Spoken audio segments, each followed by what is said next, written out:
하는데 10가지를 제가 말씀드립니다. 첫 번째, 무함마드는 책을 받을 리 없고 그가 죽을 때까지 꾸란을 책으로 만들 일도 없고 후대의 무슬림들에게 자신이 받은 계시를 책으로 묶으라고 명령한 일도 없다. 그래가지고 그 10강까지를 했는데 그 중에 가장 인기 없는 게 이슬람이었던 것 같아요. 네, 피부에 좀 와 닿지 않죠. 그러나 조금만 더 생각을 하면 이거는 곧 다가올 종교 전쟁을 대비를 해야 될 필요가 있습니다. 언젠가는 빠르면 5년, 10년, 아니 20년 안에 우리가 반드시 겪고 넘어가야 될 것이고 지금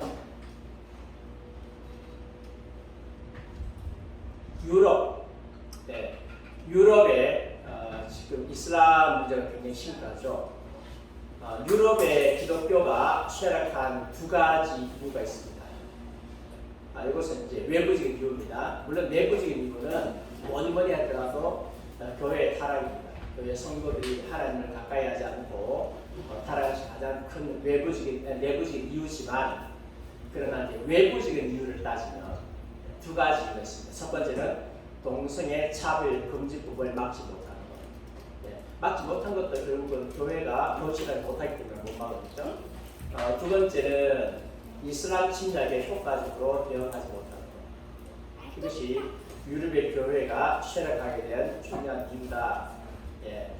지금 그 언론 보도에 의하면 유럽의 교회가 얼마만큼 쇠락했는가 하는 것이 잘 나타나 있는데, 그 중에 이제 하나 좀 예를 들면 이탈리아 예를 좀 들면 유럽의 급격한 이슬람화 10년 내에 이탈리아는 무슬림 국가가 될 수도 있다, 이런 기사가 실렸습니다. 특별히 유럽 가운데서 이탈리아가 카톨릭 국가잖아요. 10년 내에 이슬람 국가가 될 수 있다. 그래서 이제 여러 가지 이야기가 쭉 나오는데, 유럽이 하나님의 뜻을 거스리고 또 도덕적 타락을 수용하고 유럽 내에 무슬림 자들의 수가 늘면서 이탈리아를 비롯한 유럽 내에 무슬림 수가 급증하고 있다. 우리의 무지로 인해서 10년 안에 우리 모두 이탈리아는 무슬림이 될 것이다. 이렇게 그 폼페이의 명예사제인 카를로 알베라티가 그렇게 말했습니다. 10년 안에 될 가능성이 많다. 그는 유럽의 문제뿐만 아니고 이스라엘 문제뿐만 아니고 유럽의 전체의 문제이기도 하고요. 실제로 보면 1970년대에 이탈리아의 무슬림 인구가 2,000명이었는데 40년이 지난 지금은 200만 정도 되었다. 무슬림 인구가 200만 정도 되었다고 하면 그 사회에 강력한 영향력을 행사할 수가 있습니다. 물론 이제 무슬림의 유입, 이민, 또 아이를 많이 낳는 것, 그런 여러 가지 문제가 있는데, 특별히 이슬람이 아이들이 많이 낳기 때문에 계속해서 나중에 이제 인구의 역전 현상이 벌어지게 되는 거죠. 이거는 이제 상당히 심각한 문제로 다가오고 있고, 또 우리도 예외가 아니다. 이슬람과는 전혀 예외가 아니다. 우리도 적어도 5년, 10년, 20년 아마 내에 겪을 수 있는 그런 문제다. 전 세계에 이슬람 인구가 18억 명인데 법무부와 한국 이슬람 중앙회에 따르면 외국인을 포함한 국내 무슬림 인구가 지난 5월 기준에 작년 같아요. 총 26만 명이에요. 26만 명이었습니다. 그리고 28년 대비해서 115% 증가한 숫자다.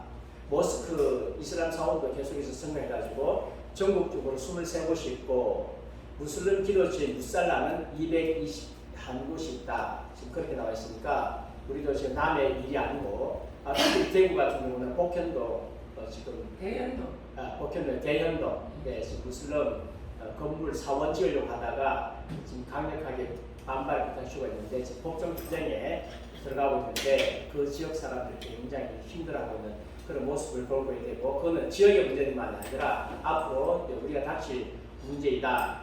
그래서 우리 그리스도인들이 특별히 이슬람교에 대해서 절대로 모르면 안 된다. 알아야 됩니다. 특별히 지금 세계관 전쟁이죠. 사상 전쟁이에요. 사상 전쟁, 총칼 가지고 하는 전쟁이 아니라 사상 전쟁은 저들이 어떤 교리를 가지고 있고 저들의 철학이 무엇이고 저들의 세계관이 무엇인가를 우리가 정확하게 알고 있어야 되고 모르면 당하게 돼 있어요.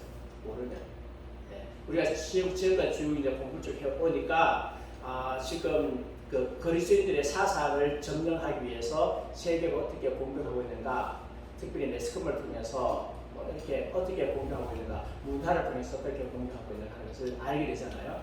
그러니까 아니까 경계가 되잖아요. 드라마를 보더라도 경계가 되고 무슨 노래를 보더라도 경계가 되고 하는데 전혀 모르면 당할 수밖에 없거든요. 이슬람도 똑같아요. 이슬람도 여러 가지 방식으로 지금 우리의 머리를 점령하기 위해서 공격해 들어오는데 그리스도인들이 모른다. 나는 싫다. 싫은 문제가 아니에요. 생존의 문제다. 그래서 이것도 반드시 우리가 잘 알아야 될 필요가 있습니다. 그래서 처음부터 무기 들고 접근하지 않습니다. 나중에 자기가 세면 무기 들고 나올지 모르지만 처음부터 그렇지 않죠. 사상적입니다. 이슬람의 사상을 모르면 은밀하게 들어오는 이슬람 세력을 막을 수 없다. 그리스도인들은 반드시 이슬람 교리를 알아야 됩니다. 그래서 한국 사회가 또 교회를 점령하지 못하게 해야 합니다.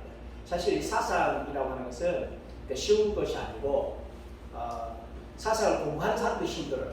사상을 공부하는 사람도 힘들고 또 강의하는 것도 힘들고 그런데 그것보다 조금 나아가서 듣는 것은 더 나아. 왜냐하면 이해하지 못한 것은 제가 강의하지 않거든요. 좀 글을 주고 있다가 이해가 안 된다. 그럼 강의가 막 꼬이잖아요. 그래서 이해가 안 되는 것은 다음에 밀어넣는 거죠. 밀어넣고 이해되는 것만 가지고 하기 때문에 듣는 사람들을 좀 더 편하게 들을 수 있지만 요즘에 하도 노는데 많이 팔려 있어서 이것마저도 잘 안 들려고 한다. 그런 대책이 없는 거예요. 적어도 듣는 게 굉장히 중요하거든요. 그리스도인들이 안 들려고 한다, 설교를 안 들려고 한다, 세계관을 안 들려고 한다, 그런 대책이 없어요. 뭐 듣지 않으려고 하는 사람은 어떻게 알겠습니까? 듣는 게 굉장히 중요하거든요. 그래서 여러분이 오늘 듣고 많이 좀 이렇게 하시는데 생각보다 이 강의는 별로 좀 인기가 없을 거예요. 아직은 마음이 와닿지 않기 때문에 그래도 꼭 들어야 될 필요가 있다. 잘 듣고 이슬람 사회에 대한 전도 전략을 세워야 될 것입니다. 자, 그러면 이제 이슬람 철학에 대해서 오늘 하니까 철학의 역사를 좀 살펴보겠습니다. 대표적인 철학자는 이렇게 있다고 합니다. 제가 이름 안 읽어도 되겠죠. 역사적으로 이런 사람들이 대표적으로 이슬람의 철학자라고 이야기를 합니다. 그리고 이제 이슬람의 그 철학에 영향을 준 철학이 있는데 그게 뭔가 하면 그리스 철학. 그래서 이슬람 교리에는 그리스 철학하고 짬뽕이 돼가지고 나중에 되면 서로 모순적인 그런 이야기들이 많이 나와요. 교리하고 철학은 잘 안 맞는데 모순적인 이야기들이 많이 나오는데 그런 것들도 좀 살펴볼 필요가 있습니다. 예를 들자면 알라가 물질을 창조했다. 그런데 아리스토텔레스는 물질이 영원하다고 그러죠. 그래서 이제 이 둘 사이에서 모순점이 있어요.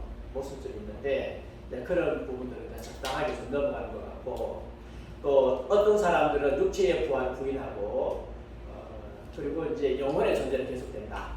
이렇게 그리스 철학하고 이렇게 연결해가지고 그렇게 주장하긴 하고 철학자마다 조금씩 좀 다른 것 같습니다. 또 어떤 철학자는 육체는 죽으면 육체는 없다. 또 다른 대체 육체가 생겨진다. 그렇게 주장하는 사람도 있고 대부분의 철학자들은 알라가 필연적인 존재라는 사실 그리고 세계가 그 존재에 있어서 알라에게 의존하고 있다. 이것은 다 거의 대부분이 옹호하고 있다. 그래서 이제 이슬람 철학은 그리스 철학과 상당히 이제 혼합되어 있다라고 하는 것을 이해를 해야 되고요. 그러면 이슬람주의자들은 자연주의자인가? 아니고 이슬람 믿는 사람들은 초자연주의입니다. 초자연주의라고 하는 것은 초자연적인 세계가 있다 그런 뜻이죠.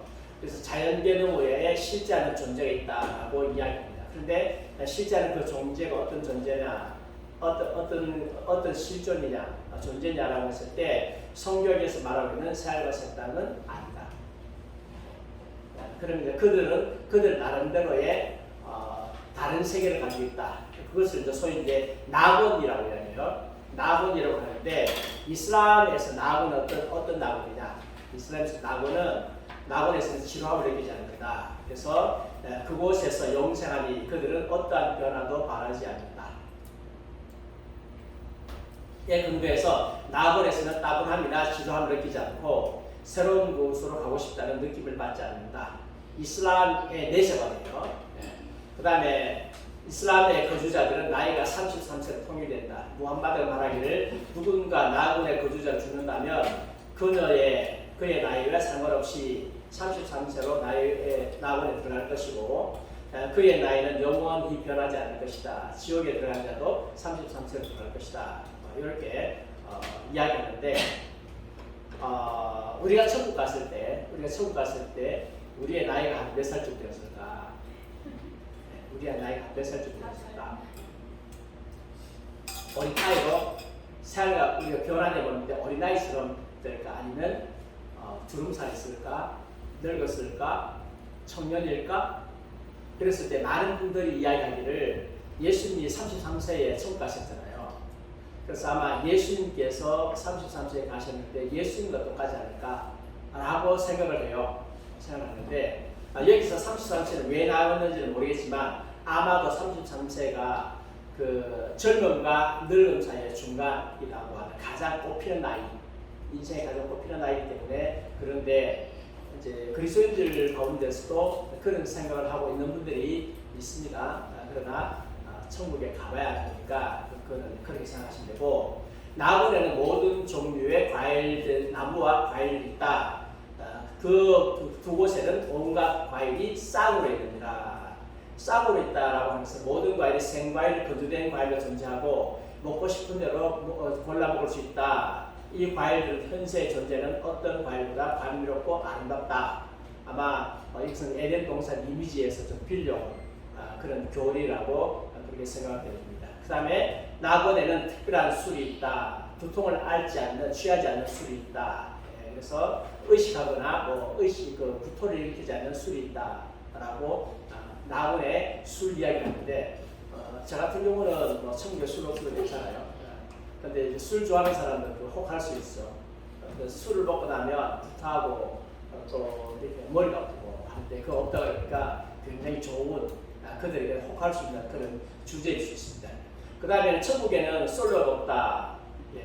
낙원에서는 전부 다 배우자가 있다라고 가르칩니다. 그래서 현세 부부는 낙원에서 영원히 부부다. 그런데 이슬람이 일부 다처래. 너무 많잖아요, 한 해가. 일부 다처인데 그러면 여기서 첩으로 사는 것도 억울한데 영원토록 첩으로 살아야 돼?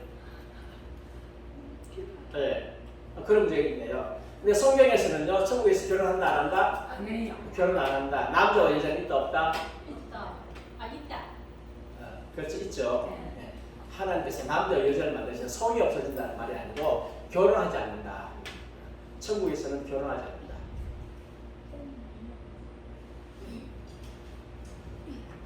그 다음에 특별히 지하들을 수행하는 자들에게는 특별한 보상이 있다. 지하들은 뭡니까? 거룩한 전제, 폭탄지고 들어가가지고 자살 테러 하잖아요. 자살 테러 한 사람은 전사적 특별한 보상이 있다. 어떤 보상이냐면 지하들을 승스럽게 마친 자들은 낙원에서 72명의 처녀를 소유하고 그들 마음대로 할 권리를 얻는다. 72명의 처녀들은 이 세상에서 올라간 처녀들이 아니고 천국에서 특별히 낙원에서 만들어진 72명 하고 마음대로 할 수 있는 권리를 얻는다. 그래서 여기 그 이슬람이 탈리반들이 이슬람 국가 연대 IS 이런 데서 이것을 굉장히 많이 강조해가지고 테러를 지원한 14살짜리 소년이 내가 이 지하들 지원한 이유는 천국 가서 남은 가 가지고 여자들이 71명의 여자들을 살기 위해서 지원했다. 네, 실제로 거기 신문 나왔어요. 그래서 이제 IS가 자살 자폭 테러범들에게 천국 여권을 말해줬어요. 주고 그리고 또 천국에서 72명을 받을 수 있는 권리를 주고 그래서 가서 자살 폭탄 테러인데 72명의 천국에서 이제는 들어가서 72명의 여자들하고 같이 삼자를 듣는 눈두번이가 똑똑똑똑하네.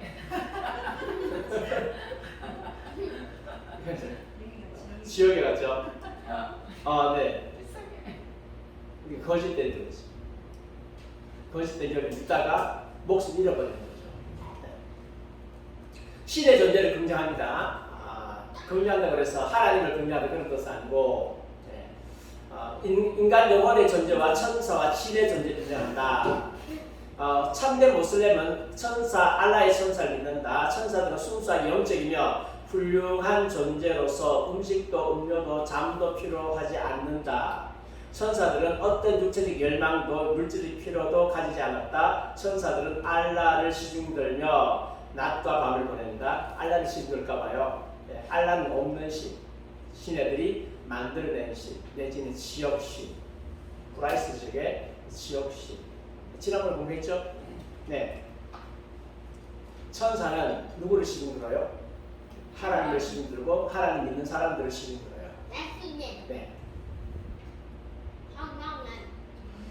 천사들은 여럿이며 각각 어떤 의무를 부과받는다. 우리가 육안으로 천사를 볼 수 없다 할지라도 그 사실이 천사의 실존 여부를 부정하지 않는다. 천사에 대한 믿음은 지식과 진리가 감각적 지식이거나 감각적 지각에 의해 전적으로 얽매여 있지 않다고 하는 이슬람 신조에 기인한다. 천사의 역할에 대해서는 성경과 달라요. 성경은 다르지만 천사가 있다라고 하는 것은 성경과 같아. 그렇죠? 천사가 있다. 천사의 존재를 인정한다. 성경에 천사 있다 해보나요? 있어요. 천사 있잖아요. 그거는 같다. 천사의 역할은 다르다. 네. 우리는 하나님을 섬기고 또 성도들을 하시면서 섬기지만 여기는 알라를 섬긴다. 그 다음에 진이라고 하는 것 이제 지난번에 공부했죠. 진 기억나시나요? 네. 옛날에 지금은 있는지 모르겠는데 옛날에 제가 내비게이션 쓸 때 진이를 썼어. 진이. 네. 그때는 진이가 뭔지 몰랐어. 요술em. 진이가 뭔지 몰랐는데 아라비안 나이트를 읽어야 되는데 읽긴 읽었지. 근데 그게 이제 뭐 요술램프 진. 그러니까 진인데 진은 하나님을 숭배하기 위해서 창조된 불가시계의 실체들이다. 그 꾸란에 이런 이야기 나와요. 내가 지구가 인간을 창조하면 그들이 나만을 섬기게 하려 함이니라. 나는 그들에게 자신들을 위한 양식과 나의 피조물을 위한 양식을 구하지 아니하고 또한 그들이 자신들과 나의 피조물을 부양해 주기를 바라지도 않느니라. 실로 하나님께서는 권능과 힘의 주님으로서 양식을 주시는 수요자시니라.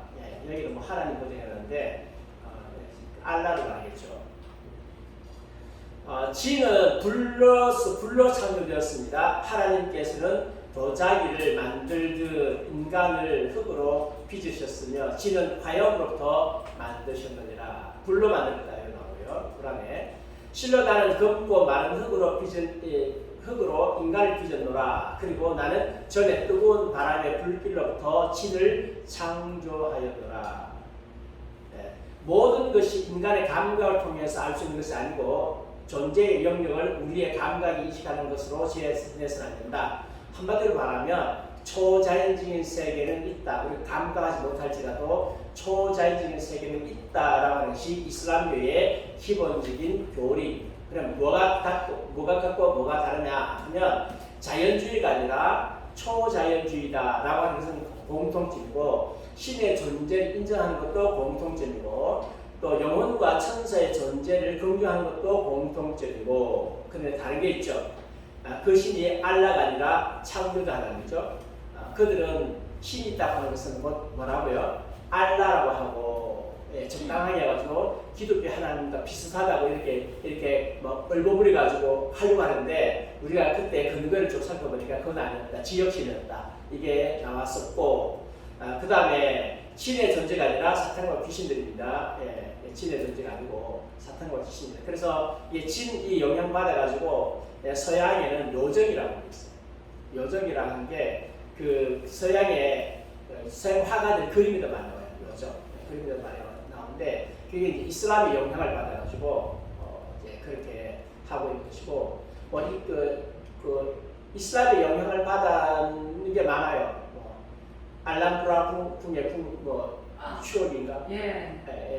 그 기타 이스라엘식으로 지었고 그 림스키 코르사코프가 작곡한 세헤라자드가 있어요. 그런 것도 있고 그렇습니다. 진의 존재가 아니라 사탄과 귀신들이라고 했습니다. 잘못된 초자연에 대한 교리는 무신론보다 더 위험하다. 정치적 세력을 얻을 경우에 믿음을 강요합니다. 그래서 이슬람이 가는 곳마다 강요를 하게 되고 거절하는 크리스찬들은 많이 죽습니다. 실제적으로 보면 역사적으로 봤을 때에 크리스찬들이 가장 많이 죽은 게 공산주의, 이슬람, 그다음 천주교에서 많이 죽었어요. 로마 천주교에서 크리스찬들이 그렇게 신교들이 많이 죽었어요. 종교의 이름을 빌리면 사람들이 막 죽여. 그래서 이게 힘을 얻으면 상당히 문제가 되는 거죠. 그리고 이슬람은 실제적으로 코란이냐 칼이냐 선택을 요구합니다. 물론 이게 아니라고 주장하는 사람 많지만 언급파들은 뭐 그렇게 이야기하지만 실제적으로 이렇게 합니다. 특별히 그 과격파들 모든 이슬람 사람들이 다 과격파는 아니지만 그중에 한 0.5% 정도가 과격파인데 이 사람만 과격파라도 상당하죠. 10,000명 가운데 0.5%거든요. 얼마예요? 500명? 50명. 그럼 50명이지. 10,000명 가운데 50명이면 10만 명 가운데 500명이잖아요. 100만 명 가운데 5,000명이잖아. 5,000명의 그 테러리스트를 갈려봐요. 나라 살아남는가. 자, 그들은 최후의 심판을 믿습니다. 최후의 심판에 대한 믿음은 이슬람의 교회의 근본입니다. 죽음 후의 삶에 대해서 믿어요. 더 나아가서 죽은 자의 육체적 부활도 믿는다고 말합니다. 육체로 부활한다고도 믿어요. 기독교하고 좀 비슷하네. 라고 말할 수 있겠죠. 근데 그렇게 생각하시면 안 되고 그대는 천지를 창조하신 알라께서 죽은 자에게 생명을 주실 수 있다는 사실을 깨닫지 못하는가? 그렇다. 진정 그는 만물 위에 권능을 지니셨다. 또한 그는 믿지 않는 자가 우리 앞에서 변론하며 스스로 그는과 창조를 망각하고 행동한다. 그는 말하기를 누가 마른 뼈에 생명을 줄 수 있겠는가? 게다가 그 뼈는 부패한 것이 아닌가? 그에게 말하라. 처음 창조하신 그가 그 뼈들에게 생명을 주실 것이다. 이런 그가 모든 창조물에 정통하시기 때문이다. 부활한다고 그래놓고 뭐만 부활 못한다고? 예수님께서 죽으시고 부활하신 것을 인정한다 안 한다? 안 하죠. 예수님이 죽으시고 부활하신 것을 인정하지 않아요. 인정하지 않으면서 죽은 자가 부활한대. 그럼 왜 육체적 부활을 믿으면서 예수 그리스도의 부활을 인정하지 않을까? 왜 그럴까요? 그리스도보다 위대한 무함마드. 그리스도보다 무함마드가 더 위대하다 그랬는데 예수님 부활하셨다고 인정하면 누가 더 위대해져요? 예수님. 당연히 예수님 위대해지죠. 그러니까 예수님께서 부활하셨다는 수많은 증거가 있음에도 불구하고 묵살하는 거예요. 무함마드를 더 위대하게 만들기 위해서. 그 다음에 그리스도의 부활을 인정하는 순간 기독교만 참된 종교임을 인정하기 때문에 그렇죠. 그리고 우리에게 부활이 굉장히 중요해요. 예수님께서 생전하셨던 말씀 또 십자가 지시면서 내가 너희들의 죄를 위해서 대속물이 되기 위해서 죽는다고 하신 이 모든 말씀들이 예수의 부활로 참된 것이 증명되었잖아요. 그러니까 우리는 예수님 부활하시기 때문에 예수님 모든 말씀들이 참되고 성경 말씀이 하나님 말씀인 것을 받아들이고 믿죠. 그만큼 부활이 중요한데 이슬람에서 만약에 부활을 인정해버리면 그들을 믿어야 될 필요가 없죠. 무함마드를 믿어야 될 필요가 없습니다. 그래서 그들은 끝까지 수많은 증거가 있음에도 불구하고 부인한다 라고 말했습니다. 이슬람교 이야기는 무함마드가 신으로부터 환상을 받고 가브리엘 천사와 소통하는 것부터 시작됩니다. 이는 초자연에 대한 수용을 나타냅니다. 분명 코란은 예전의 선지자들이 많은 기적을 행하였음을 확인시켜줍니다. 그래서 이제 과거에 무슨 선지자가 있었느냐라고 하면 모세 나옵니다. 모세를 끄집당겼으니까 이슬람을 조금 더 이렇게 공식적인 거 만들기 위해서 구약성을 끄집당겼어요. 바로가 말하기를 진정 표준을 가지고 왔다면 그것을 드러내라. 진실을 말한다면 그러자 모세는 그 지팡이를 던졌는데 보라 그것은 뱀으로서 그들이 보기에 명백했다. 또한 그는 그의 손을 끄집어내었는데 보라 그것은 모든 목격자가 보기에 희었다.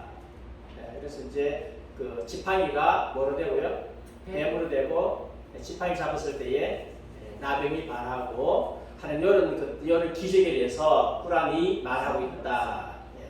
그 다음에 모세가 바로 그의 마법사들에게 당신들이 먼저 던지라고 하였다. 그래서 던졌을 때 그들은 백성인들의 마법을 걸어 백성들 사이에서 두려움을 불어넣었다. 이는 그들이 대단한 마법의 위협을 보였기 때문이다. 우리는 영감을 통해 모세의 성경 속에 말하기를 이제 너희의 지팡이를 던지라고 하였다. 그러자 보라 지팡이는 마법사들이 미지한 모든 거짓의 사부를 곧바로 삼켰다. 그런즉 진리가 확정되었으며 그들이 한 모든 일은 아무 일도 없었던 듯 되었다. 그러니까 사실 못 뺏겼어요. 성경 뺏겼어요. 네. 성경 뺏겼어요.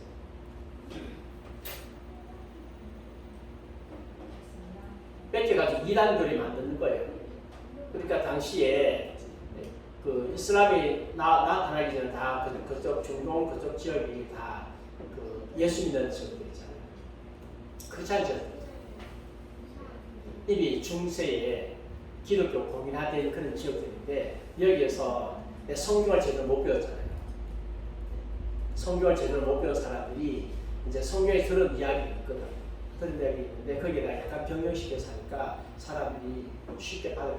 그러니까 사실 이슬람이 발현하게 된 것도 성경 공부를 하시면서 그래요. 중세 기독교가 성경 공부를 제대로 시켰고 교리 공부를 제대로 시켰다면 안 넘어가. 왜 넘어가 있어요?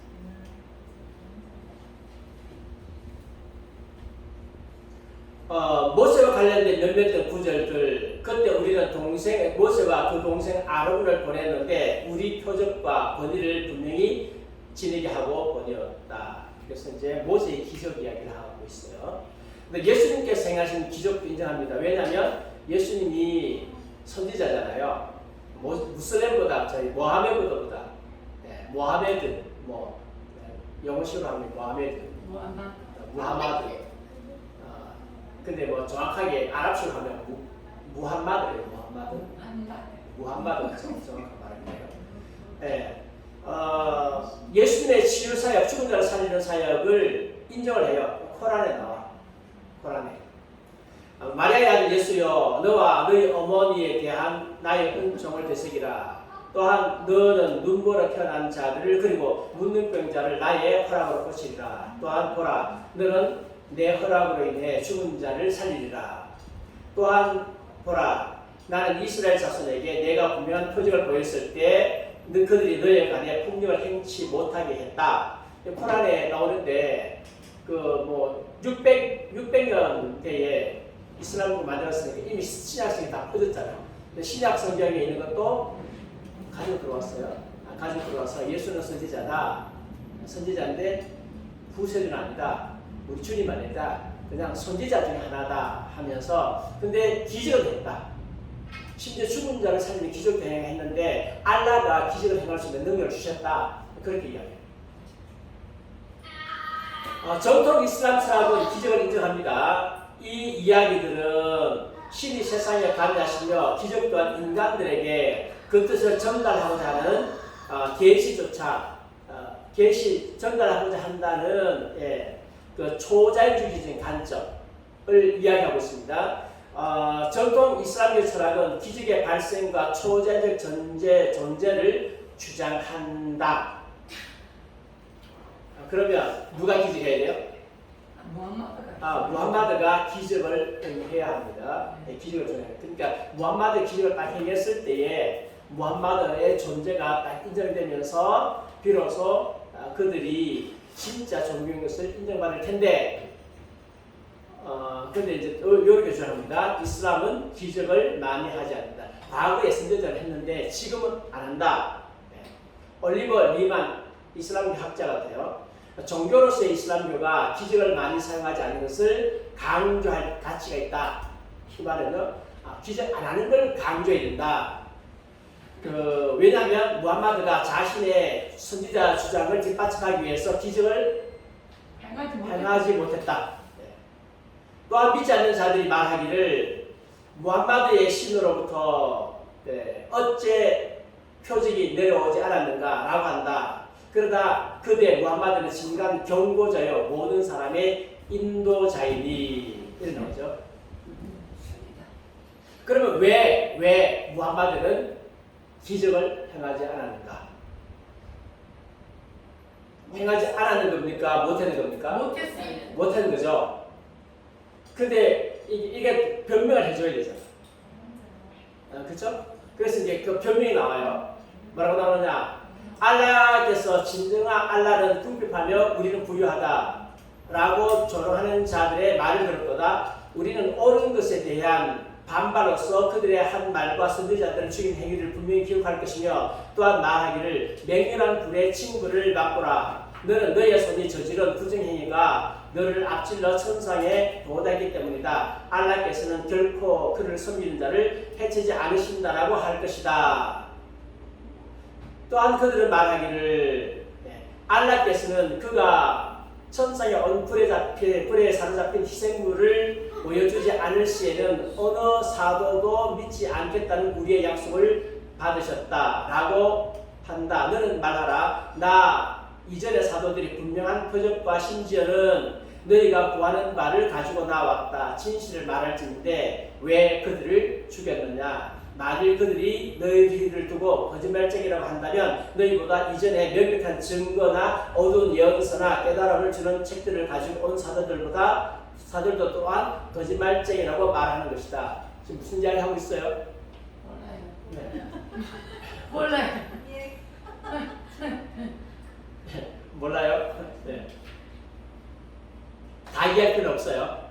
다 이해할 필요 없고, 그들의 논리를 우리가 다 이해할 필요 없고, 핵심이 뭔가 하면, 아니 과거에 선지자를 보내가지고 기적을 많이 했는데 너희들 그 기적 그 선지자를 죽였지 않았나? 심지어 예수도 죽였지 않았나? 근데 죽여놓고 기적을 행하라고 하느냐?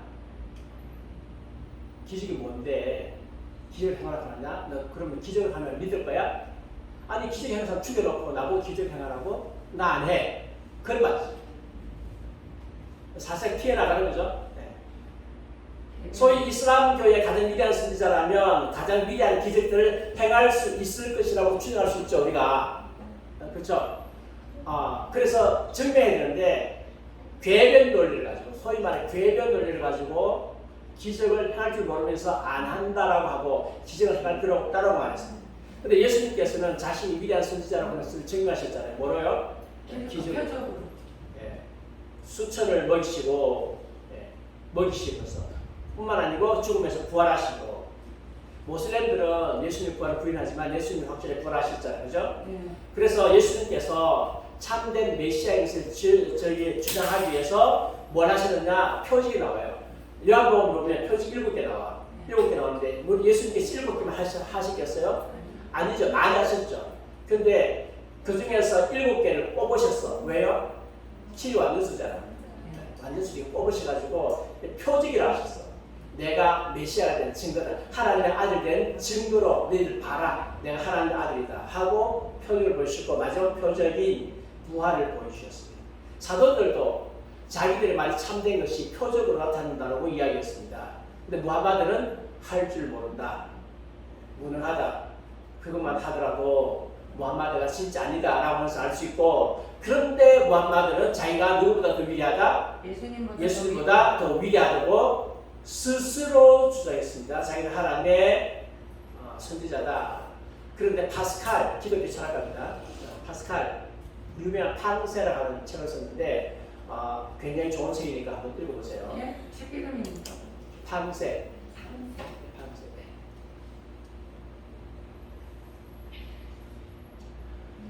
팡세. 누구라도 무함마드가 한 일을 할 수 있다. 그는 어떤 기적도 행하지 않았기 때문이다. 어떤 사람도 그리스도께서 한 일은 할 수 없다. 아멘. 예, 저도 무함마드가 한 일은 할 수 있습니다. 왜? 기적을 행하지 않았기 때문에.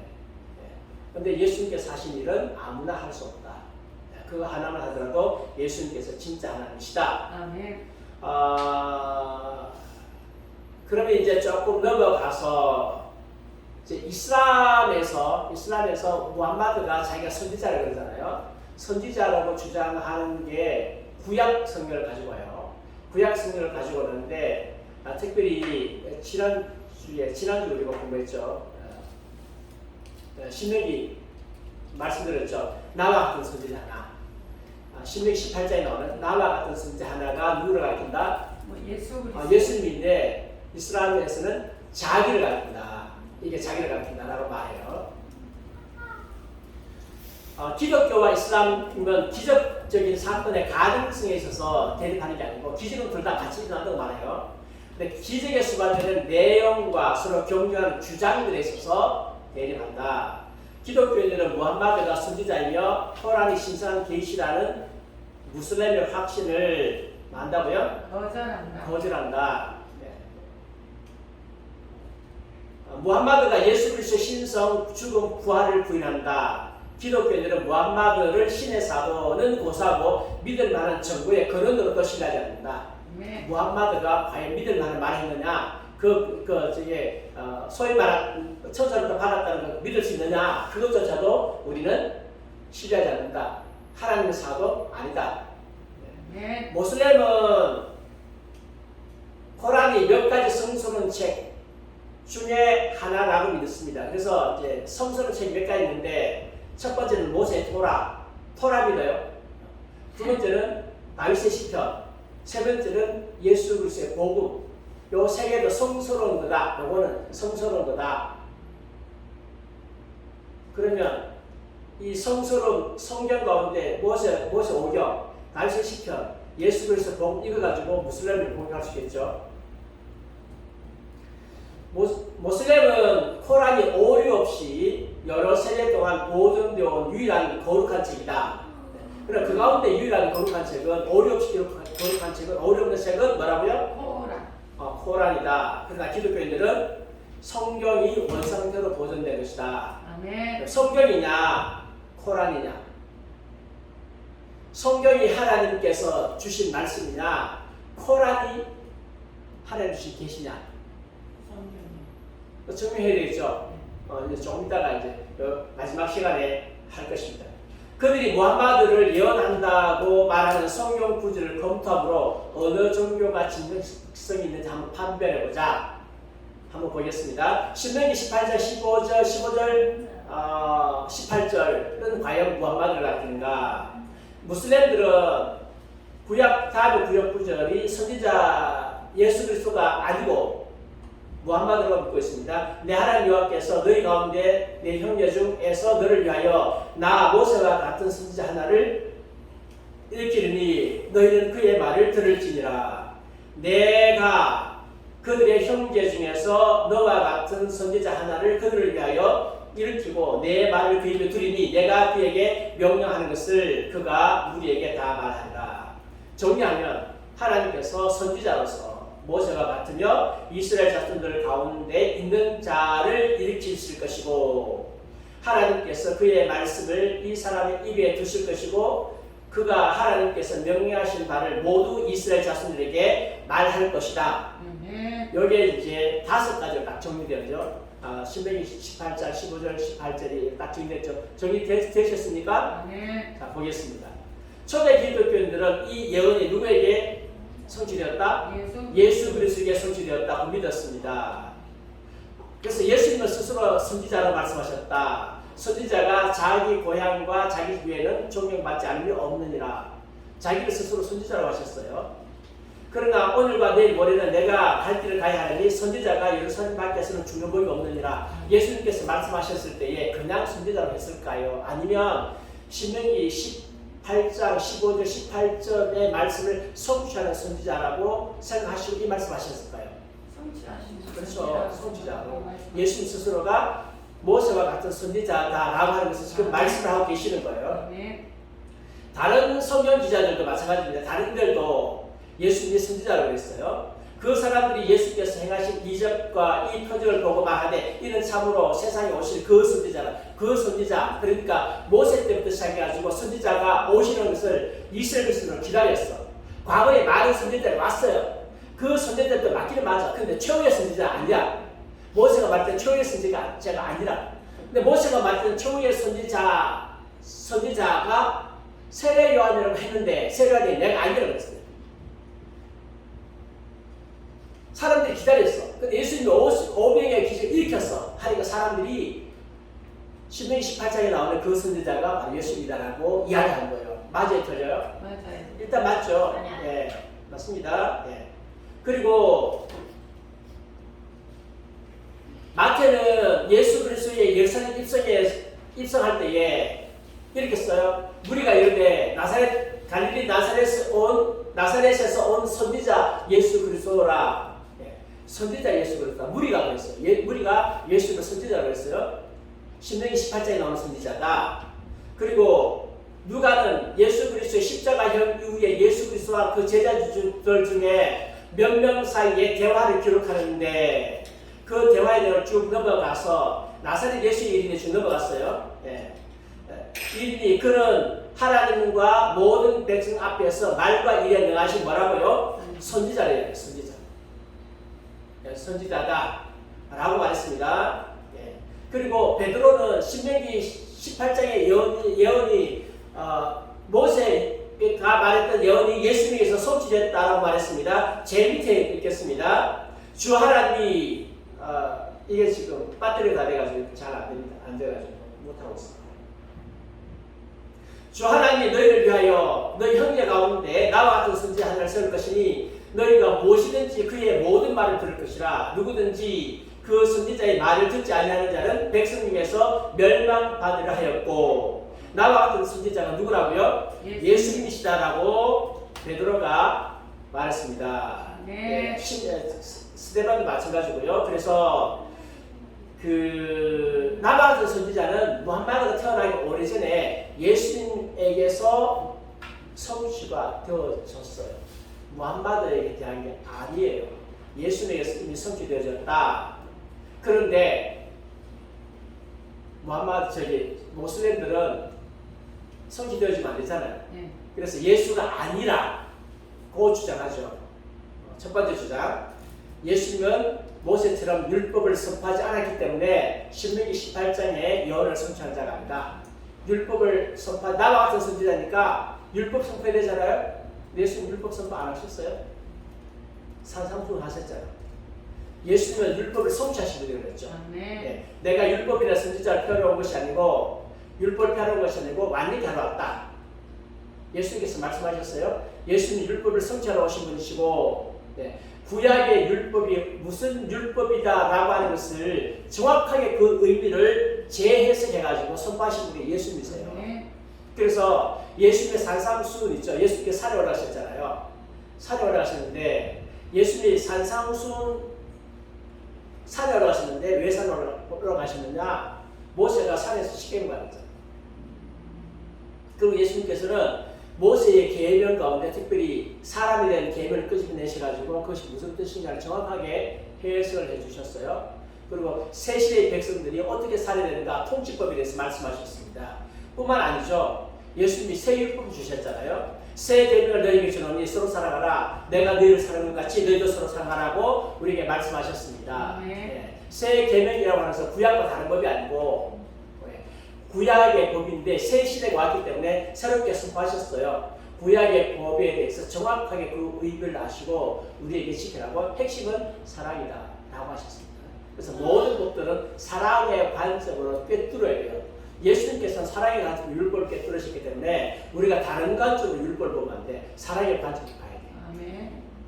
그래서 신약 성경에 이 어떻게 구약을 해석했는가는 굉장히 중요합니다. 신약 성경이 해석은 100%다 맞는 거예요. 그래서 신약을 잘 연구를 하셔야 돼요. 아멘. 구약을 신약이 어떻게 해석했는가. 그걸 받아들여가지고 우리가 그대로 하면 되지 뭐 똑똑하다고 다른 해석을 하고 그렇게 하면 되겠습니까? 그래서 바울이 말합니다. 예수 그리스도의 법. 너희가 서로 집을 지라. 그래야 그리스도의 법을 성취하라. 율법 없는 자에게는 내가 하나님께는 율법 없는 자요. 도리어 그리스도의 율법 안에 있는 자에게는 율법 없는 자와 같이 된 것은 율법 없는 자를 얻고자 합니다. 그리스도의 율법이라고 했습니다. 그리스도께서 제정하신 법, 서로 사랑하는 법. 이 법에 대해서 말씀을 하고 있으니까 예수님께서 율법을 제정하지 않았다고 하는 것은 거짓말이다. 거짓말입니다. 예수께서는 선지자이시고 모세처럼 율법을 선포하신 분이십니다. 그래서 신명기 18장은 무함마드가 아니라 예수님에게서 성취되고 있다. 주장 두 번째입니다. 내 형제 가운데서 선지자를 세우라는 말은 이스라엘이 아니다. 내 형제라는 것은 이스라엘이 아니고 이스라엘의 형제. 예를 들면 에서 이스라엘 형제죠. 에서. 근데 이 사람들은 이스마엘 자손들이에요. 네. 사촌인가? 적어도 이만큼 세월 지나갔으면 사도 8천도 없는데 어쨌든 간에 형제라고 했기 때문에 이스라엘이 아니라 이스라엘 형제국을 말한다. 형제 나라를 말한다. 이스라엘 형제 나라에서 서라고 했는데 뭐처럼 들려요? 개변처럼 들리죠. 네. 그런데 신명기 18장 15절 18절 문맥에서 형제는 동료 이스라엘을 의미합니다. 이스라엘 외에 다른 의미가 될 수 있다 없다? 없습니다. 그럼 한번 보겠습니다. 그 앞에 17장 있습니다. 17장에 이스라엘 위에 왕을 세울 때에 내 형제 중에 한 사람을 세우라고 했어요. 그러면 이스라엘 왕 세울 때 타국이 세우라는 뜻인가? 그러면 이스라엘 역사에서 타국이 세웠나요? 사울이 타국이었나요? 아니요. 다윗이 타국이었나요? 아니요. 아니잖아요. 여기 형제 이스라엘 백성들 가운데 이스라엘 백성들을 형제라고 이야기했죠. 그러면 17절에서 그렇게 말했으면 18절도 똑같이 했어요. 왜 18절은 타국이라 했어요? 말이 안 되잖아요. 논리를 맞췄다는 사람. 네. 그러니까 왕은 율법을 필사해 냈고 세계 모든 날 동안에 그것을 읽어야 되는데 그의 말이 그의 형제들 위해 교만하지 않기 위해서. 왕의 형제가 이스라엘인가요? 에스족속인가요? 이스라엘 백성이죠. 에스족속 아니잖아. 네. 이스마엘 족속 아니잖아요. 근데 18장은 억지로 형제를 갖다가 이스마엘 족속이다, 에스족속 끌어당겼어. 말이 됩니까? 안 됩니까? 말 안 됩니다. 예. 또 18장 2절에서는 레위인들에게 약속된 땅에 할당락이 허락되지 않을 것인데 그들의 형제 가운데서 기업을 갖지 않을 것이다. 이스라엘 백성들이 형제지. 에스족속 아니잖아요.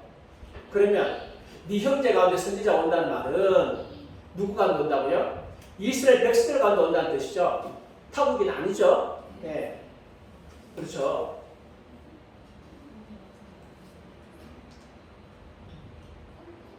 넘어가.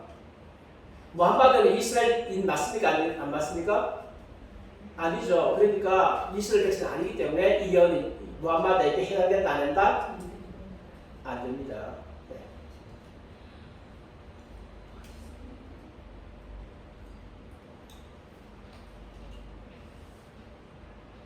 예수님께서는 하나님의 계시를 받은 마지막 선지자입니다. 그래서 예수님이 말씀하셨습니다. 내 교훈 내 것이 아니다. 내 보내신 이의 것이다. 나는 아무것도 스스로 하지 않는다. 아버지께서 가르치신 대로 한다. 특별히 요한복음 12장 49절 말씀 중요하죠. 내가 내 자유로 말하는 것이 아니요 나를 보내신 아버지께서 내가 말할 것과 이런 것을 친히 명령해 주셨으니 선지자는 자기 말하는 게 아니다. 하나님께 주신 말씀하십니다. 그래서 예수님은 뭐다? 선지자이시다. 모세를 믿었더라면 또한 나를 믿었으니 그가 내게 대하여 기록하였습니다. 모세가 예수님께서 기록했다고 말했습니다. 그래서 이 신명기 18장 이 말씀 15절 18절 말씀은 무함마드에게 해당되는 게 아니라 예수님께 해당되기 때문에 무함마드와 전혀 상관이 없다. 그 다음에 무함마드를 증명해 준다라고 하는 것이 보혜사입니다. 보혜사. 신약 성경에 보면 보혜사 나와요. 누가 보혜사? 예수님 성령님. 예, 다른 보혜사는 예수님 보혜사인데 다른 보혜사니까 성령이 내가 아버지께 구하겠으니 그가 또 다른 보혜사를 내게 주사 영원토록 너희와 함께 있게 하시라. 영원토록 너희와 함께 있게 하시라고 말씀하셨습니다. 그런데 이제 유서프 알리가 주석학자입니다. 코란 3장 81절에 각주를 하면서 이렇게 말했어요. 논쟁의 쟁점은 바로 이것이다. 지금 존재하는 시장에서 무함마드는 성요한복음 14장 16절, 15장 26절, 16장 7절에서 예언된다. 요한복음이 무함마드 예언하고 있대. 위로자란 기독교인들에게 이해된 성령일 수가 없는데 위로자는 성령이 아니다. 왜냐하면 성령이 이미 임재해서 예수를 돕고 있기 때문에 당시 이미 임재해서 돕고 있기 때문에 앞으로 보낼 성령이 될 수 없다. 그럼 뭐냐? 위로자라는 뜻을 그리스도 단어로 번역할 때에 파라클레토스인데 이것은 페리클리토스의 손쉬운 번역이다. 한마디로 말하면 원래는 페리클리토스인데 이걸 갖다가 기록하는 사람이 좀 착각을 일으켜가지고 파라클리토스라고 잘못했다. 페리클리토스가 맞다. 그래서 이 페리클리토스는 무함마드나 아마드의 말 그대로의 번역이다. 한마디로 말하면 이 페리클리토스는 누구를 가리키는 거라고요? 무함마드를 가리키는 거다. 예. 아마드하고 무함마드 칭송받으시는 이는 그리스 페리클리토스의 번역된 의미와 유사하다. 요한복음의 그 영어 버전은 위로자는 파라클리토스인데 이는 위로자보다는 교무자, 다른 일을 돕기 위해 온 불련한 자, 상냥한 친구에 가깝다. 우리 박사들은 파라클레토스가 페리클레토스의 교질된 발음이며 예수님의 말씀 가운데 성스러운 순자 아마드의 이름이 직접 거론된 예언이었다고 주장합니다. 이 보혜사는 무함마드를 가리키고 예수님이 앞으로 무함마드를 준다라고 이야기했다. 그렇게 해석을 했습니다.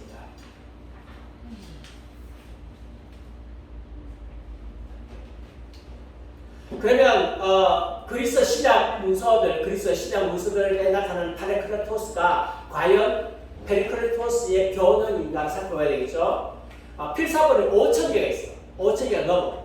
근데 5,000개 가운데서 한 구절도 페리클레토스라고 이야기하는데 아무도 없다. 그러면 거짓말이다. 역사적 증거도 없고 무슨 증거도 없습니다. 사본들 가운데 페리클레토스란 말 나와야 되잖아요. 하나라도 나와야 되잖아요. 근데 없어. 아니 오류 같으면 사본이 A그룹 사본이 있고 B그룹 사본이 C그룹 사본이 있는데 필사자 주어져 전화 뺏겨 쓸 수 있잖아요. 그래서 사실 사본학이라고 하는 게 필사자 쓰다 보면 오류가 막 생기거든요. 저도 이걸 신경 많이 써요. 글 쓰는데 왜냐하면 써놓고 나는 오늘도 사실은 뭐 이게 너무 이제 시간이 바쁘다 보니까 다 검토를 다 못하지만 그래도 검토하거든요. 검토하는데 가르쳐 보면 오타가 또 나와. 이게 지난주에도 가르쳐 보니까 오타가 나왔어. 저번에는 그 검토 안 하고 했더니만 오타가 수두하게 나와. 검토해도 오타가 나와. 그럼 이거 오타가 안 나려고 하면 하루 종일 봐야 돼. 보고 또 보고 또 보고 했는데 그렇게 하기는 너무 시간이 그러니까 중간에 오타가 하나 나오더라도 한두 개 나오더라도 이해하고 넘어가셔야 됩니다. 이게 오타 잡는 게 생각보다 쉬운 게 아니에요. 시간이 엄청나게 많이 걸려요. 기록하다 보면 오타가 잘못 필사를 잘못할 수 있어요. 그래서 사분학이라 서로 다른 그룹들에 있는 다른 그룹에서 뺏긴 것하고 서로 비교해 보다 보면 이게 뭐가 잘못됐는지 뭐가 잘못된 필사인지 알 수 있어요. 그래가지고 이걸 갖다가 바로 잡아. 그래서 거의 99.9% 똑바로 본문을 만들어냈어요. 거의 정확해. 그런데 어떤 것은 사본이 권위는 사본이 조금씩 다른 게 있어. 그랬을 경우에 어느 것이 진본인지 확인하지 못할 때는 성경 밑에다가 어떻게 돼 있어요? 혹 어떤 사본에 뭐라 또 있음 이렇게 돼 있거든요. 나중에 이제 사본에 대해 좀 하겠습니다. 뭐 지금 뭐 킹제임스 버전 이야기 나오고 이것만 진짜라고 하는 사람도 있어가지고 나중에 이제 성경할 때는 사본 이야기를 좀 해야 될 것 같아요. 자, 뒤로 미루고 그 다음에 그래서 보혜사 곧 아버지께서 내 이름으로 보내신 성령 그가 너희에게 모든 것을 가르치시고 내가 너희에게 말한 모든 것을 생각나게 하시리라. 이것은 누구에게 대한 말이 아니라고요? 무함마드에 대한 대한 말이 이야기가 아니라. 아닙니다. 왜 그러냐 하면 보혜사는 일찍 예수 그리스도의 제자들과 영원히 함께 머물 거예요. 영원히 함께 있다고 그랬어요. 근데 무함마드는 제자들과 한 번도 함께 안 했었어요. 무함마드의 메시지 코로나까지 존재하고 있다? 그 말이 안 돼. 충분히 되지 못해요. 그리고 보혜사께서 너희 속에 가시라고 하셨어요. 너희 속에 가시라고 했습니다. 성령께서 우리의 마음속에 들어오세요. 근데 무함마드가 여러분 마음속에 있어요? 없죠. 말이 안 돼. 보혜사께서는 또한 예수 그리스도의 이름으로 보내지신 예정이지만 무함마드는 아니었습니다. 그래서 요한복음 전체 문맥을 읽어보면 무함마드가 될 수가 없어. 성령에 대한 말씀이죠. 무함마드가 될 수 없는 거예요. 그래서 이것도 거짓말이에요. 이것도 거짓말.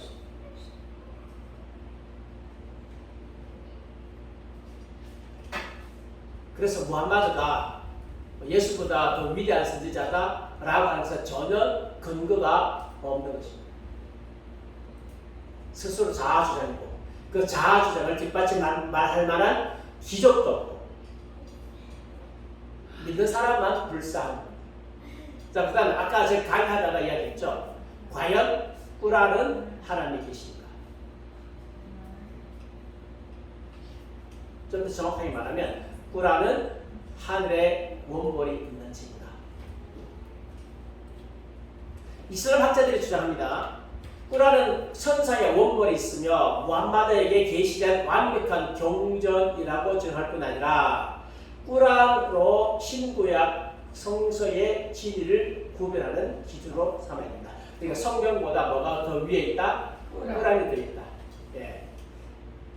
그래서 성경은 여러 사람이 수천 년 동안 쓰는 것을 모은 것이기 때문에 오류가 많지만 꿀알은 무함마드 한 사람에게 계시하는 것이기 때문에 혼돈과 오류가 없고 무함마드가 첫 계시를 받은 때부터 지금까지 1.1획도 변하지 않고 원본의 순수함 그대로 보존되어서 우리에게 전해지고 있다.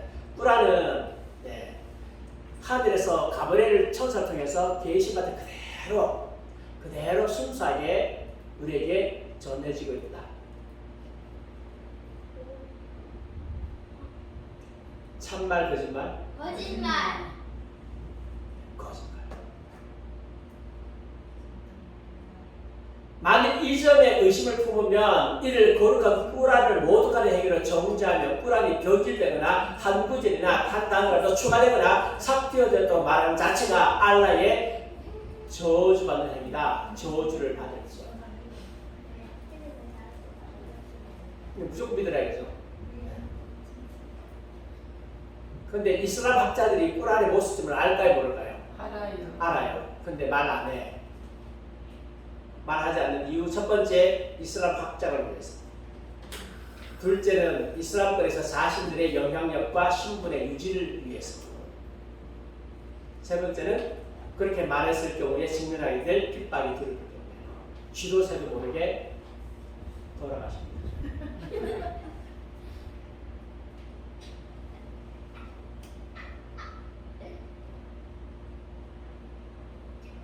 부카리나 무슬림의 하디스는 이스라엘에서 공식적인 경전으로 인정하지 않지만 경전의 버금가는 권위를 가지고 있을 뿐만 아니고 때로는 꾸란보다 더한 권위가 부여됩니다. 그 경전을 뒷받침해주는 부카리 또 하디스가 있어요. 그래서 이슬람 교리나 가르침에 포함되어 있는 문제점을 제기할 때는 단 학자들이 이야기하는 것보다는 꾸란과 또 부카리 또는 하디스를 인정해가지고 서로 모습 좀 이야기하면 반박할 수 없어요. 네. 다 이것도 부카리나 또는 하디스 이것 전부 다 그들이 경전을 인정하기 때문에. 자, 그럼 한번 보겠습니다. 하디스 이야기 좀 하겠습니다. 꾸란이 어떻게 만들어졌느냐? 하디스에 있는 자료들을 가지고 이야기를 하는데 10가지를 제가 봤습니다. 첫 번째, 무함마드는 책을 받을 리 없고 그가 죽을 때까지 꾸란을 책으로 만들 일도 없고 후대의 무슬림들에게 자신이 받은 계시를 책으로 묶으라고 명령한 일도 없다.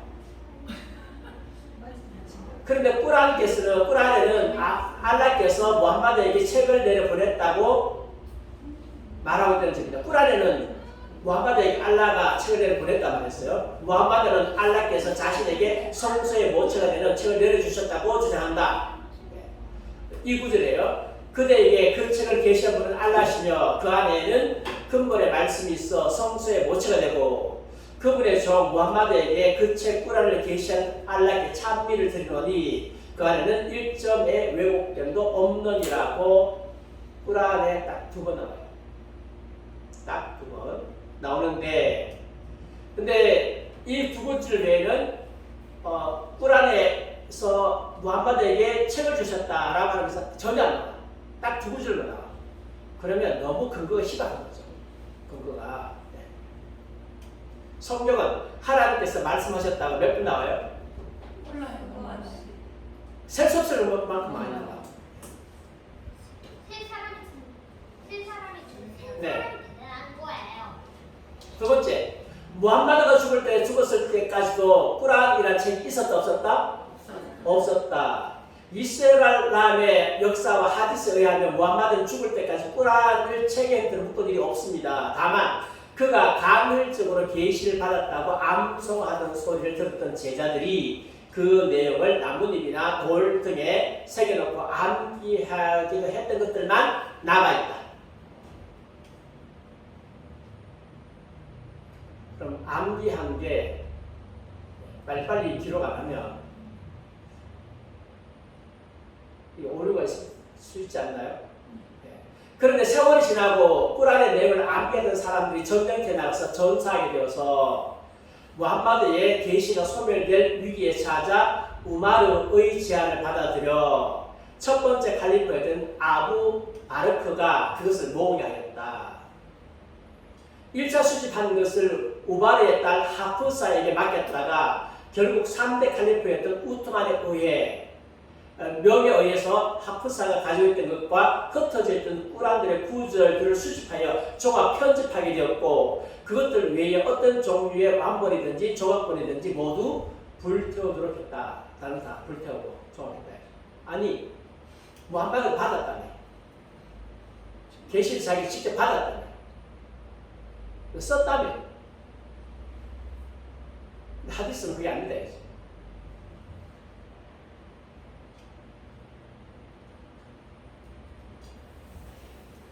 세 번째, 초기 무슬림들은 꾸란을 책으로 만들면 안 된다고 생각했습니다. 부카리의 하디스에 의하면 무함마드가 죽은 후 전쟁터에서 꾸란을 암송하는 사람들이 죽자 전쟁이 더 심해져서 꾸란을 암송하는 사람들이 모두 죽어버리면 꾸란 자체가 없어질 것을 두려워하여 그 구절들을 수집하여 책으로 묶자는 제안이 나왔을 때 사람들은 두려워하며 주저했다는 것입니다. 왜냐하면 무함마드가 살았을 때에 명하지 않았던 일이고 그가 허락하지 않은 일을 하는 것은 자기들이 볼 때는 좋은 일이지만 어떻게 알라가 나중에 심판할 수 있기 때문에 두려워했다는 거죠. 그러나 좋은 일이라고 하는 확신을 자 아부 바르크는 자이드 빈 타비드에게 명하여 꾸란의 종들을 명모라고 명령했다. 명령했다. 그 명령을 받은 다비드는 살을 옮기라는 명령보다 더 어려운 명령을 받았다고 생각하며 아주 두려워했다고 합니다.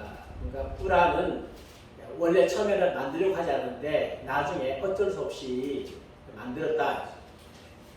무함마드도 꾸란 만들라고 말하지 않았다. 네 번째, 무함마드는 자기가 계시받았다고 말했던 꾸란 구절들을 잊어버렸다. 무함마드는 계시를 받았다고 하면서 사람들에게 낭송해준 구절들을 나중에 낭독하고 있었는데 다른 사람들이 낭독하는 것을 듣고 생각했다고 하는 경우가 종종 있었다. 아래 하디스 구절이 그 증거다. 메신저께서는 사원에서 낭송자가 꾸란을 낭독하는 소리를 들으시고 말씀하시기를 그는 내가 잊었던 꾸란의 XX장 XX절을 생각하게 했으니 알라께서 그에게 자비를 베푸시기를 원한다고 말했다. 그러면 계시받았던 것 중에 잊어버린 거 더 많을까요? 아니면 없을까요? 더 많죠.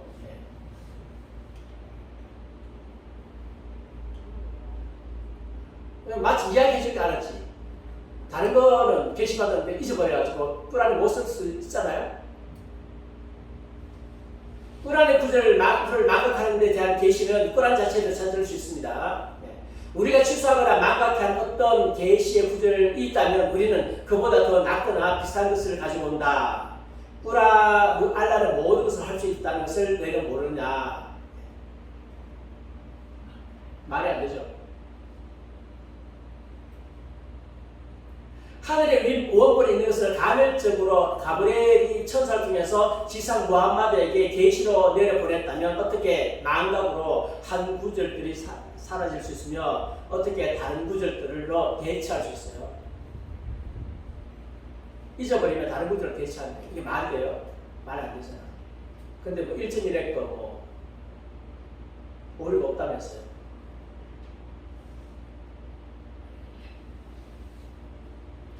다섯 번째, 우트만 꾸란의 편집이 완료되었을 때 꾸라이시족들이 교정을 보았습니다. 우트만은 3명의 꾸라이시 사람들에게 자비드 빈 타이트의 꾸란 중에 어느 부분이라고 동의하지 않는 부분이 있으면 꾸라이시 방언으로 기록하라. 왜냐하면 꾸란은 그들의 방언으로 계시되었기 때문이다. 마지막에 편집되었는데 자기들끼리 서로 합의 봤어요. 이게 맞느냐고. 무함마드가 살아있을 때 꾸란을 가장 잘 외우고 있었던 사람이 4명이에요. 무함마드는 사람들에게 압둘라 빈 마수드, 살린, 무아드, 우바야 빈 카압 이 4사람에게 꾸란을 배우라고 했습니다. 그래서 이 사람들이 꾸란을 열심히 외우는 겁니다. 그런데 무함마드 사후의 초대 칼리프를 역임했던 아부 바르크는 무함마드가 추천했던 이 4사람을 포함되지 않는 자이드 빈 타비트에게 꾸란을 모으라고 했습니다. 꾸란 제일 잘 아는 사람에게 꾸란 모으라 하지 않고 꾸란을 잘 모르는 사람에게 꾸란 모으라고 하죠. 그럼 그 과정에서 오류가 있을까 없을까요? 당연히 오류가 있죠. 타비트는 실수로 꾸란의 한 구절을 빠뜨렸다고 고백하고 나중에 무함마드가 낭송하던 것을 들었던 생각이 나서 그 구절을 찾아 나섰다가 결국 후자이마 빈 타비트 안사리가 가지고 있는 것을 발견했는데 그 구절은 꾸란 수라 타우바 9장 128에서 129절이었다. 그래서 나중에 빠뜨렸는데 겨우게 찾아냈다. 한 구절을 빠뜨렸는데 다른 구절 안 빠뜨렸을까요? 그 구절밖에 없겠습니까? 아니죠. 다행히 그 구절이 기억났지만 나머지 생각 안 나는 구절 없을까요? 충분히 많죠. 그 다음 7번째, 계시된 꾸란 구절이 즉시로 수정된 경우도 있다. 꾸란 44장 95절에 무슬림 중 알라를 위해서 전쟁에 나가 싸우는 자들과 집에 앉아있는 자는 동등하지 않다라고 하는 구절이 무함마드에게 계시가 되었습니다. 전쟁에 나가는 사람하고 집에 앉아있는 사람하고 동등하지 않다. 계시가 왔어요. 자기들가 그 구절을 기록하려고 하는데 그때에 아무르 빈 막툼이라는 소경이 무함마드 뒤에 있다가 그 소리를 듣고 알라 메신저여 나 같은 소경에 대한 당신의 명령은 무엇입니까? 라고 물었습니다. 나는 가고 싶은데 나가고 싶은데 소경에 대해서 못 나가는데 나에 대한 배려는 없습니까? 물었어요. 그랬더니 다음과 같은 계시가 다시 내려왔어요. 무슬림 중 알라를 위해서 전쟁에 나가 싸우는 자들과 불구자가 아닌데도 집에 앉아있는 자는 동등하지 않다. 그래서 계시가 수정해서 내려왔습니다. 불구자가 아닌데도.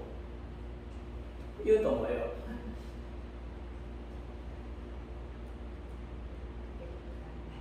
계시 왔다 갔다 하잖아요. 그럼 계시를 준 사람이 완벽하지 않은 거지. 전능하지 않는 거죠. 내가 아무것도 하나님 계시했는데 누가 일을 걸었어. 내가 생각 잘못했어. 다시 계시 줄게. 이 말이 돼요. 전능하신 하나님인데.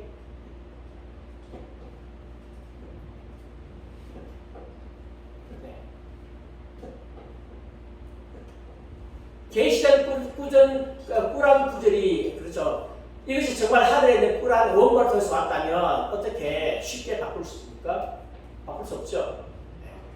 꾸란에는 사탄에게 받은 계시도 있어요. 무함마드가 소속되어 있던 메카의 꾸라이시족이 섬기는 신 알라에게는 세 딸신이 있는데 그 이름은 라트, 우자, 마나트였다. 그런데 그들에 대한 꾸란이 계시였는데 내용은 이렇게 해요. 너희는 너희 라트, 우자, 마라트에 대하여 생각해 보았느냐? 저들은 하늘 높이 나는 학과 같아서 그들의 중재는 알라께서 연락하시느니라. 이 세 딸이 있는데 이 세 딸을 중재자이고 세 딸 중재자이고 알라께서 받아들이셨다. 이 세 딸의 존재를 인정한 거죠. 꾸란에 꾸란 53장 19절 13절에 나온 내용이죠. 그런데 얼마 후에 알라의 단일 신론을 주장했습니다. 근데 단일 신론을 주장하니까 세 딸 신 이야기하면 안 되잖아. 이 세 딸 신인데 교리적으로 맞지 않으니까 다시 계시를 취소하는 계시가 나왔습니다. 그래서 53장 보면 사람들이 왜 계시가 바뀌었느냐, 새 신의 권위를 취소해버리니까 그 구절은 사탄이 내 혀에 넣어준 것이기 때문에 가브리엘 천사에서 취소되었다. 세 딸의 권위를, 세 딸 신의 권위를 인정하는 것은 이게 사탄이 준 거다. 그래서 다시 취소했다. 그러면 사탄이 준 건지 천사가 준 건지도 구별하지 못하네. 꾸란 가운데 얼마나 많은 게 사탄이 줬을까요? 전부 다. 전부 다. 네, 오케이. 아니 1분 300도 있잖아요. 근데 이제 우리가 보낸 선지자나 예언자들이 계시를 낭수할 때 사탄이 거짓말을 그 속에 섞지 않는 자는 없다. 그러나 알라께서는 사탄이 섞은 것을 취소하시고 자신이 계시를 주셨다. 알라는 모든 것을 아시고 지을 것이다. 사탄이 계시 섞었다는 거죠. 섞었는데 이 사탄 계시를 구별을 못하잖아. 꾸란에 있었는데 사라진 구절도 있습니다. 알라의 말씀을 다른 것으로 대체할 때 그 계시함이 무엇인가 알라만 아시니라. 이에 그들은 위조자로 말하나 그들 다수는 알지 못하더라. 알라의 말씀을 다른 것으로 대체할 때 하나 취소하고 다른 것으로 대체한다? 원본이 하늘에 있는데 어떻게 그럴 수 있어요? 그러면 하늘의 원본이 순서로 바뀌겠네? 아니면 하늘의 원본을 제대로 못 받은 것들.